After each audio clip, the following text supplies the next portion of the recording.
Good morning সবাইকে বন্ধুরা, welcome back to my channel Dipa Swapan ব্লগের নতুন আরেকটি ভিডিওতে সবাইকে অনেক ওয়েলকাম আর ভালোবাসা। তাহলে আর মোটামুটি হয়ে গেল নাকি? মোটামুটি কি মোটামুটি হয়ে গেল? এই কাপড় শুকায় দেওয়া, কাপড় শুকাইতে মাত্র দিলাম, এখন ভাত রান্না করব, সবজি কাটবো, কত কাজ। ভাতটাই শুধু ওয়েটিং লিস্টে আছে তাই না? বাবা আসো আসো, এখানে আসো। দীপা আসো আসো, দৌড়াও দৌড়াও দৌড়াও দৌড়াও দৌড়াও দৌড়াও দৌড়াও, আসো আসো তাড়াতাড়ি আমার কাছে আসো, আসো আসো। এই না বসছো কেন? এনে গা চুলকাবে, গা চুলকাবে, ওঠো ওঠো ওঠো, তুমি নিয়ে আসো না, আসো আসো, এনে বস না, গা শরীর চুলকাবে, শরীর চুলকাবে, ওঠো ওঠো ওঠো ওঠো ওঠো ওঠো ওঠো ওঠো ওঠো।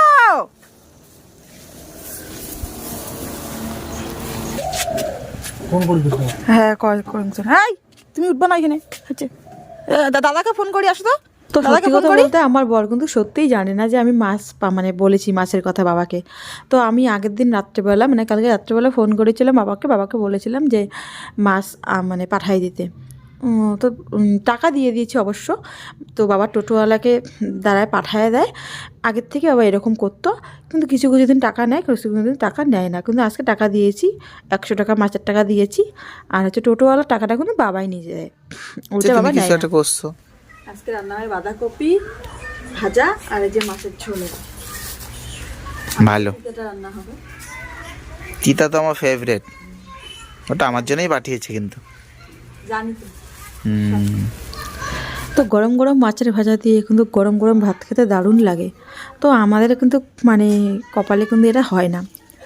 তো দেখো আমরা হচ্ছি মনে করো বাড়ির একজন বউ, সবার খাওয়া হয়ে যাবে, তারপরে কিন্তু আমাদের খাওয়ার মানে চিন্তা করি আমরা, মানে সন্তান খাবে, বর খাবে, তারপরে কিন্তু ভাবি যে আমাদের খাওয়া দিই। আমার মায়েদেরকে দেখে মানে এসেছি, এখন আমরা কিন্তু এই কর্তব্য পালন করছি। মানে এটা মানে রুচিতে উঠবে না যতক্ষণ না বর খাবে না, ততক্ষণ সন্তান খাবে না, ততক্ষণ কিন্তু মনে হয় না যে আমি কিছু খাই। তো এটা আমাদের হবে না যে গরম গরম মাছ ভাজা, গরম গরম ভাত দিয়ে খাওয়া, এই সুখটা এখন নেই, ওটা মেয়েবেলায় ছিল।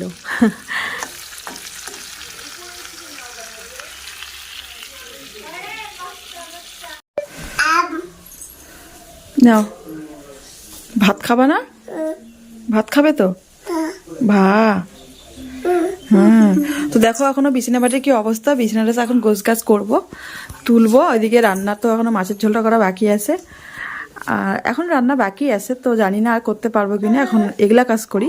তো ধর এখনো সকালে খাওয়ার কিচ্ছু হয়নি, আমার বিছানাতে। তো আমি না এত সময় মানে কি বলি, পুষ্কুসোনা এখন বড় হয়েছে না, আমি এখন ভিডিওটা ঠিকঠাকভাবে তোমাদের সঙ্গে শেয়ারই করতে পারতেছি না, যে একদম সকাল থেকে ননস্টপ শুরু করে। আর পুষ্কুসোনা কালকে রাত্রেবেলা এরকম হয়েছে, মানে কি কান্না, ওর মানে শরীর ঠান্ডা লেগেছে, আর একদম ঠান্ডা লাগে একদম, মানে নাক দিয়ে একদম সর্দি, একদম কি বলি কি অবস্থা, গলা টলা ডাইবে গেছে। আর ওর জন্য না ভিডিও আমি শেয়ার করতে পারি না। এই যে এটা দেখতে পাচ্ছ মশারির মধ্যে একটা আমার ব্ল্যাঙ্কেটের কভার দিয়েছে, এটা কিন্তু হচ্ছে ঠান্ডার জন্য। মানে রাত্রেবেলা যে আমাদের ঘরে এখনও সিলিং দেওয়া হয়নি, এই সিলিংটার কারণে এত পরিমাণে হাওয়া ঢোকে, আর সম্পূর্ণ মানে যদি মশারি টাঙে, মশারি টাঙার উপরে না মানে আমরা কাপড় দিই এরকম করে চারদিকটা ঘিরে দিই, তা নাহলে একদম আমার এমনিতে সর্দির একটু বেশি ভাব, আমার একটুখানিতে সর্দি লেগে যায়, আর পুষ্কুসোনারও।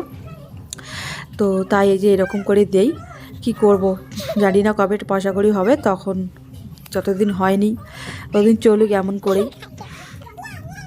তো বিছানাটা সকাল সকাল আমি এই যে সকাল সকাল বলতে এখন বাজে 12টা, তো জানলাটা খুলি না, কারণ জানলার আমার গ্রিলগুলো লাগানো হয় নাই। আমার পুষ্কুসোনা এতটাই চঞ্চল, কোনো সময় পড়ে যাবে কোনো ঠিক নেই, তাহলে আজকে একটু খুলে দিই, কিন্তু খুলে দিচ্ছি ঠিকই, কিন্তু একটু পরে বন্ধ করে দিয়েছি।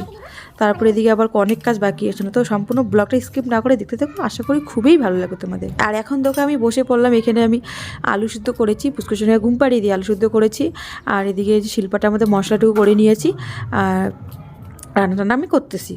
মানে রান্নাটা ভাবলাম যে পুষ্কুসোনা ঘুম পাড়িয়ে দিই, এদিকে রান্নাটা করে। আলুটা তো গরম আছে, তাই খুন্তি দিয়ে নাড়াচ্ছি আমি এখন। তো তো একাই ভিডিও করলে যা হয়, আমার বর তো ছিল না, আমার বর খেয়ে দিয়ে গাড়ি নিয়ে বাড়িতে মানে চলে গেছে। ও থাকলে তো ক্যামেরা ধরে যেত, আমার ভিডিও করা খুবই সুবিধা হয়। আর আমার বরে একটা কী বলতো নিয়ম, ও না সিস্টেম হচ্ছে 10টা থেকে ঘুম থেকে ওটা সকালবেলা, তাই ও মানে ও যেহেতু 10টা থেকে ঘুম থেকে ওটা, তাই আমি সকালবেলা ভিডিও আমি শেয়ার করতে পারি না, কারণ সকালের মধ্যে তাড়াহুড়োর মধ্যে সময় চলে যায়, তো তার চেষ্টা করি, তাই প্রতিদিন ব্লগ আমি দিতে পারি না। তো করে সিদ্ধ করেছি, তো এখনও একটু একটু বাকি আছে। তো ভাবলাম থাক, যখন কষাকষি করবো তখন অটোমেটিক এখন সিদ্ধ হয়ে যাবে, জল দেবো একটুক্ষণ। দেখো আমার গ্যাসটার অবস্থা একদম চলে না। আর আমি কড়াইটা যে ওইখানে রান্না করেছি না, আর কিছু ধুই নেই, ওই কড়াইটার মধ্যে জল দিয়ে ধুয়ে নিয়ে রান্না করতেছি। এতক্ষণ হইলো নাকি? খাবে কখন বলো? রান্না করতে করতে বিকাল বানাই দিলাম। তুমি আর কি বুঝবা, মানে মহিলাদের কষ্ট ছেলেরা কখনো বোঝে না। তাই বাচ্চাকে ঘুম পাড়াইলাম, অর্ধেক রান্না কইরা, আবার এখন বাদ বাকি রান্না করতেছি। যেটা বাস্তব আমি সেটাই বললাম, আমি কষ্ট হওয়া না হওয়া ওইটা বললাম না, বুঝলা? কষ্ট তো হয়ই, আমি একবার বলছি কষ্ট হয় না, বলছো তাহলে তো এখন বাজে হচ্ছে 4টাই বাজে। তো তার জামা কাপড়গুলো ধুয়ে দিয়ে গিয়েছি, মেলে দিয়ে গিয়েছি, কিন্তু আর এখানে আসাই হয়নি আমি। তো আসলাম একটু জামা কাপড়গুলো একটু দেখি কত দূর শুকাইছে। আর ওর পাপা এসেছে, মানে আমার বর এসেছে, একটু দরকারি এসেছে, তো ও ছেলের কাছে এসে ছেলেকে ঘুম পাড়াইলাম। আর এদিকে আমি মাছের ঝোলটা রান্না করিনি, তার ফাঁকে ফাঁকে মানে তখন করেছি, সকালবেলা ঘন্টটা করেছি, আর মাছ ভেজে রেখেছিলাম, একটু মাছের তিতা ছিল, তিতাটা করেছি। আর এখন তাই মাছের ঝোলটা করলাম। আর আমি ভাত কিন্তু এখনই খেলাম, তো তখন না খাওয়া হয়নি, ছেলেকে ঘুম পাড়াতে পাড়াতে সময় চলে গেছে, আর খাওয়া হয়নি। তো এখনই তাই ভাতটা খেয়ে নিলাম। আর বর আসলে বরকে বললাম খেতে, জানি না খাবে কি না। তো জামা কাপড়গুলো যতটুকু শুকায় গেছে দেখো। তো এইগুলো এখন অল্প কয়েকটা জামা কাপড়, বেশি আজকে ধুইনি, জামা কাপড় এখন নিয়ে যাব। আর পুষ্কুসোনা তো এখানে উঠছে, ওকে কিছু খাওয়াই দিও ভাতটা। চলো পরে যদি সবাই তো আবার দেখা হবে।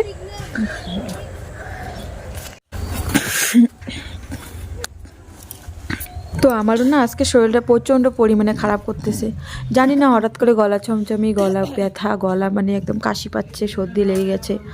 মানে যখন ফুসকুশনের শরীর খারাপ হয় তখন আমারই সেম একই শরীর খারাপ হয়। তো মানে কি বলবো, দুই মা বেটাই আমরা এত অসুখ হয়ে পড়ি। তো আজকে ব্লগটা এতটুকুই, টাটা। মানে দাগ কমাবরা